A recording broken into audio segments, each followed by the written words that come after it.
So, we're back with another fantastic review. I'm reviewing the complete GTA Definitive Edition trilogy.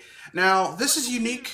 This is a unique review because I didn't play through all three of those games to their completion to the end, but I've played the original games enough and beaten the original games enough that I put about 5 hours into each of these. So, I'm ready to give my review. As per the usual, for those of you who have watched my reviews before, my reviews go with the good, the bad, and then the ugly. The good being what I thought was good about it, the bad being what I didn't think was good about it, and then the ugly just being little tidbits that don't fit into either category. So let's get to it after the cut.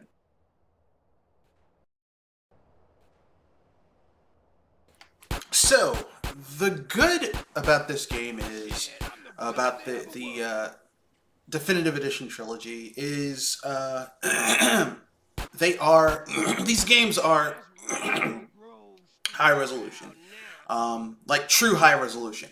When they had the re-release 10 years ago for these games on the PS3 and 360 and back on PC, the HD-ified re-release.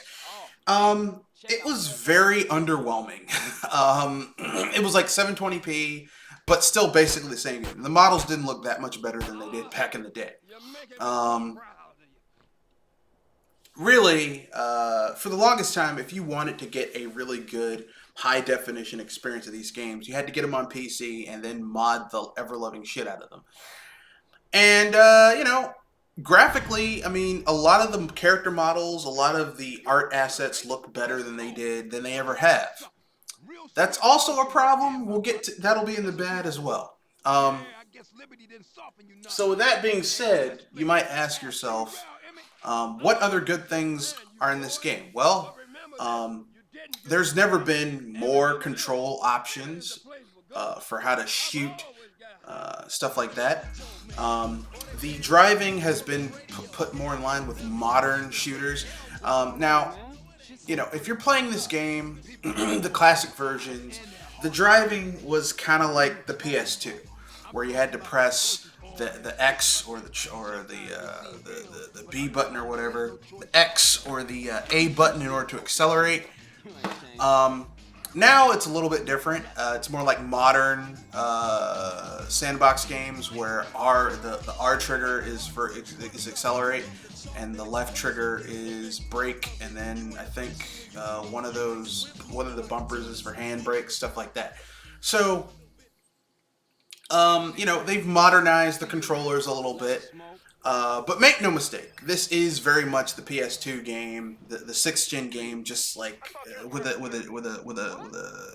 facelift, a, a badly done facelift, but a facelift none the same. Um, those are the goods. Those are the only goods I can really talk about. So we'll get to the bad after the cut. There's a Beagle around the corner from the gym in Gatton. Go get yourself some greens. So the bad, I'll tell you, the bad are there's far more bad than good. So here you go. First thing, basically, Grove Street Games, the studio behind this remaster, used the mobile version of these games as their source for the console version of these games. Because of this, a lot of the mini games and side stuff has just really bad control schemes. The There's like 40 songs that have been removed from Vice City and San Andreas. 40 songs that, some of which are really important, like Billie Jean in Vice City, Ozzy Osbourne shit, NWA, Dr. Dre, and Snoop Dogg. Like, a lot of iconic songs from those two latter games are just gone. And I know what some people are going to say. They're going to say, well, music licensing costs a lot of money. And I would say if this was just Grove Street Games by themselves trying to remaster these games, I would agree with you. That would cost a lot of money. But they're doing this under the auspices of Rockstar and Take-Two. Take-Two and Rockstar have a lot of fucking money. And they could have worked out a deal that got that got the music. And if, okay, fine then, they take the music out. They could have licensed other music of that was era appropriate to put into the game. The fact that it's not there just screams to me this game was done rushed and cheap. Like they were given a strict budget and a strict amount of time to take care of it, and that's why all of these shortcuts kind of fall flat. So, what else is bad about this game? The character models. Oh my god, the character models. Now, the main characters, the character models in GTA 3 look a little off. The character models in GTA Vice City look a little bit too cartoony. The character models in San Andreas look, get off for the main character, for the A tier characters, look okay. Until some of them are doing shit. We've all seen the video of Ryder in the opening mission on a bicycle, with his arms looking like they're fucking mutating while he's holding onto the handlebars. But for the B tier characters, oh my god, they look like ass. Denise, your first girlfriend in the game, the gangbanger girlfriend that you burn down the gangbanging house and you have to save her ass because she's stuck in there. She looks like a monstrosity compared to how she looked in the original game.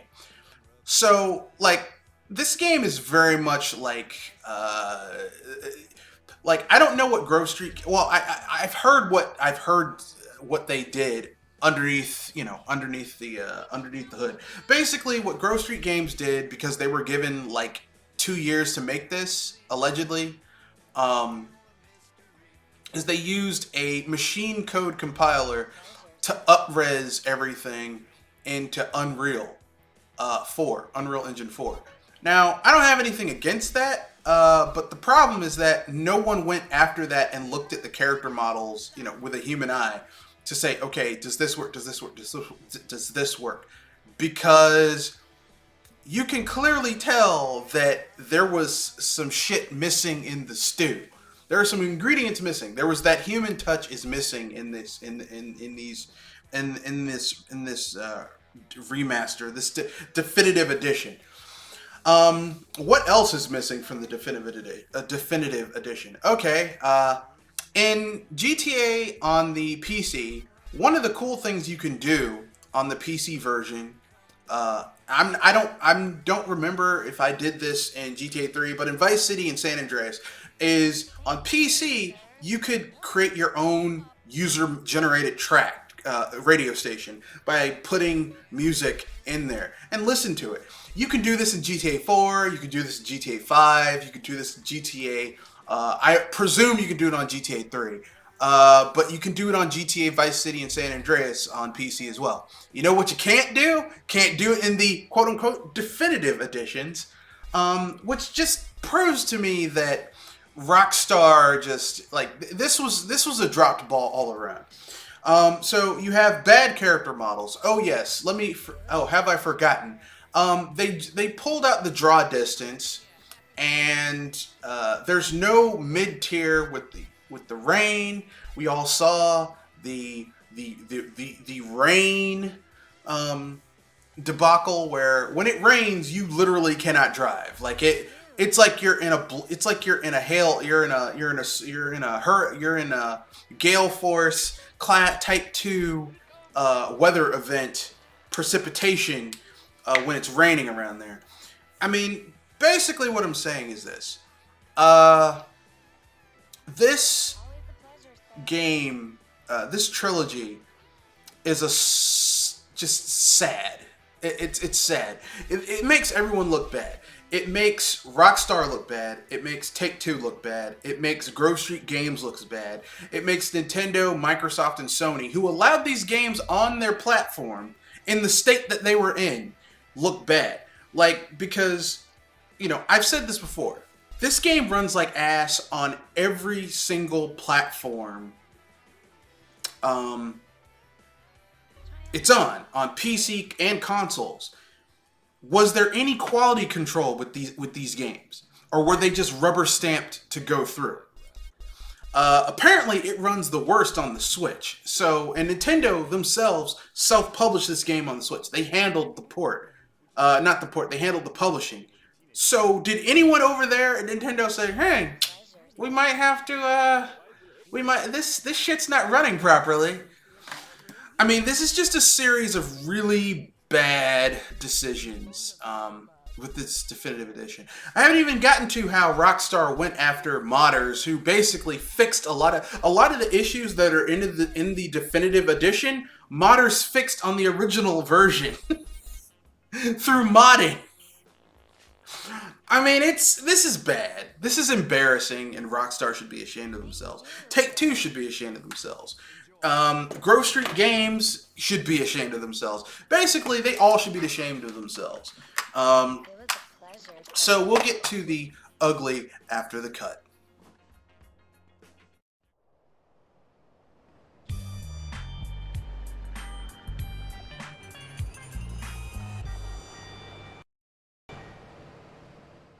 So, the ugly. Normally in the ugly, when I do reviews, I just talk about little tidbits that don't fit in either category. But in this case, I'm going to go a little bit deeper and talk about Grove Street Games. Grove Street Games, people, Rockstar is acting all surprised that this game turned out the way that these turned out the way they were. But here's the thing. Grove Street Games has made... they were in charge of the mobile ports of GTA 3, Vice City, and San Andreas. The mobile ports that no one fucking liked. Why the fuck would you put a studio in charge of a port of a game that people didn't like in the first place? That is stupid, okay? Rockstar basically trying to play the victim. Well, don't say anything about Grove Street Games. Look, when you fuck up, people are going to talk about it. In anything, like if a comedian bombs, people are going to talk about it. If a doctor botches a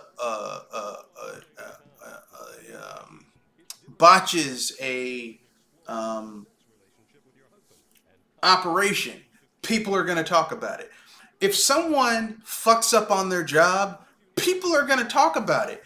Don't act surprised that people are talking about, people are going to mention it. You're going to be criticized for fucking up. And yeah, everyone involved is going to get criticized. Why are people surprised that people are criticizing people for fucking up? That's weird. But, that's my own personal opinion. But yeah, the ugly aspect of this is just how everyone is trying to deflect blame. Everyone's trying to pretend Rockstar's trying to pretend like they didn't do anything. Grove Street Games got quiet after their CEO's like, we welcome the scrutiny. Okay, really, motherfucker, really? You welcome the scrutiny. Okay, let's welcome some scrutiny.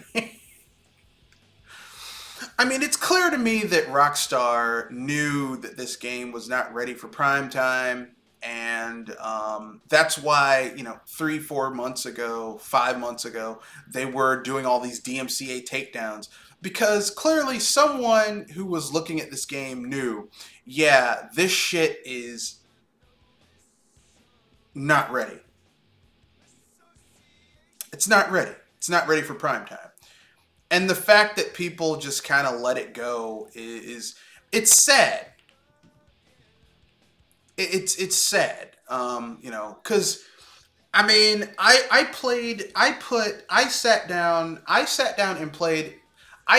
Timed out how long I could play each game before I started seeing errors. Literally, in the first 10 minutes of GTA 3, I could already see that there was something wrong with this game. Like, the opening cutscene is fucked, okay? Vice City, the errors don't start until you're about 20 minutes in. San Andreas, within the first 30 minutes, no, like also the first 15 minutes, you run into, okay, this is not playing right. So I don't know how this shit got out of quality assurance. I don't know who okayed it. I don't know on any whoever said that these games were ready to be shipped and allowed them to be on these platforms at these companies. You need to be fired. This goes for Nintendo, Sony, Microsoft. You know, whoever said that this is okay to be on our platform in the state it is right now, your ass needs to be fired. That's all I'm going to say. So with that being said, we'll get to my conclusion after the cut. So I'm just going to say it right now. In conclusion, the conclusion is very simple. This game is, this trilogy is not definitive. The fact that they had the balls to call this shit definitive just tells me how off the reservation Rockstar has become about, you know, like, these are the games that made Rockstar what they are. GTA 3, Vice City, and San Andreas. These were really great games for their time. This shit is embarrassing. Like, Rockstar should be ashamed of what this company, of what Grove Street Games did to these games. And the fact that someone at Rockstar said, signed off on this, and said, yeah, this is good, is embarrassing. And the fact that Rockstar developers these days are all like, well, this didn't meet our standards. So let me get this straight. Either